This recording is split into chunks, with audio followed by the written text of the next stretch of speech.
But now Prince William returned to royal duties today, visiting the Western Marble Arch Synagogue in London.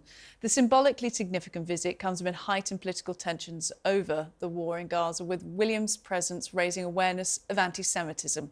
Just 2 days ago, the Prince of Wales mysteriously pulled out of a high-profile royal event over what was described as a personal matter, leading to questions over the health and whereabouts of his wife, Kate Middleton. Well, joining me to discuss this, royal commentator Jennie Bond. Jennie, it's always a pleasure to see you. And seeing William today at this synagogue was really seeing him doing what he does best, wasn't it?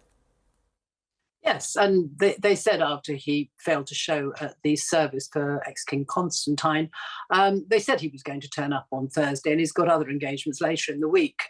So I think all this speculation about why he wasn't there and why, whether it had anything to do with Catherine, is very, very misplaced. This was an important visit, a long-planned visit.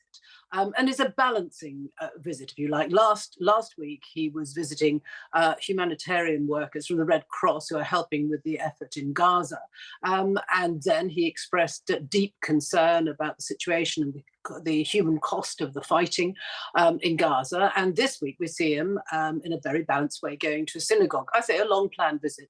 And he said he was there to reassure the Jewish community that people are concerned, that people are listening. And he wanted to express his extreme concern and Catherine's extreme concern. He said, I've said it before and I will say it again, anti-Semitism has no place in society in this country.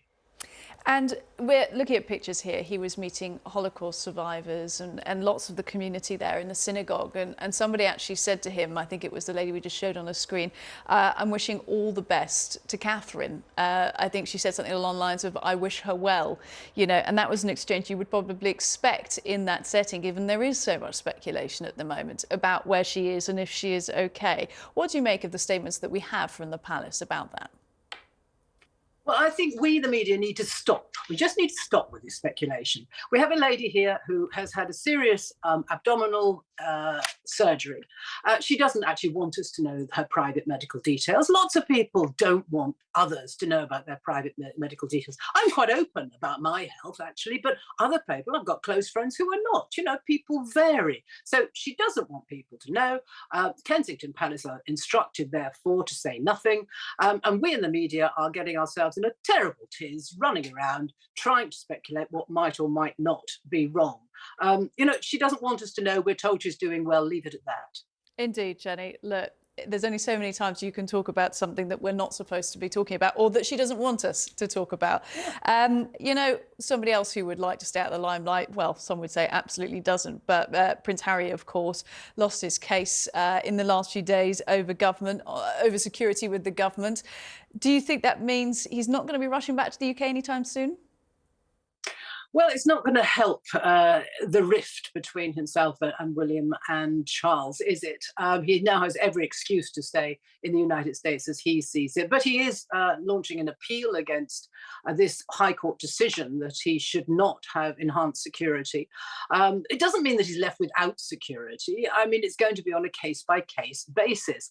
I personally don't feel that the taxpayer should pick up the bill for heavy security costs every time he and his wife and his family decide to come over to the UK. You know, if they want to come and visit the King, then, or indeed William, which is extremely unlikely, but if they did want to come and see the King, then surely they could stay where the King is, and that would guarantee them absolute security, because obviously there's security around. But if they want to stay in a hotel, that's going to imply a lot of extra security costs for the taxpayer, and I don't think we're in a position in this country, or there is a public will, to pick up security costs for a man who is very wealthy and who has a dad who is seriously wealthy, and surely between them they can pay for security if it's needed.